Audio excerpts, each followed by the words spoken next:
आणि ज्या लखपती दीदी योजनेचा शुभारंभ करण्यासाठी पंतप्रधान नरेंद्र मोदी आले होते, ती लखपती दीदी योजना नेमकी काय आहे आपण पाहूया ग्राफिक्सच्या माध्यमातून। महिलांची आर्थिक सामाजिक प्रगती व्हावी यासाठी केंद्र सरकारकडून ही योजना राबवली जाणार आहे। उद्योग क्षेत्रामध्ये महिलांचा सहभाग वाढावा हा या योजनेचा उद्देश आहे। महिलांना उद्योगासाठी 5 लाख रुपयांचं बिनव्याजी कर्ज सुद्धा मिळेल। महिला बचत गटाशी जोडलेल्या महिलांना आर्थिक मदत मिळणार आहे। महिलांमध्ये स्वयंरोजगार निर्माण होण्यावर सुद्धा भर दिला जाईल। योजनेच्या माध्यमातून महिलांना कौशल्य विकासाचं प्रशिक्षण सुद्धा मिळेल।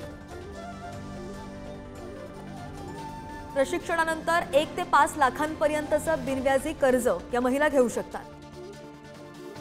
देशामधल्या 3 कोटी महिलांना या योजनेद्वारे जोडण्याचा प्रयत्न केला जाणार आहे। ज्या महिलांचं आर्थिक उत्पन्न 3 लाखांहून कमी आहे त्यांना हा लाभ होणार आहे। अर्जदार महिलेच्या घरातील सदस्य शासकीय नोकरीत नको अशी सुद्धा अट आहे।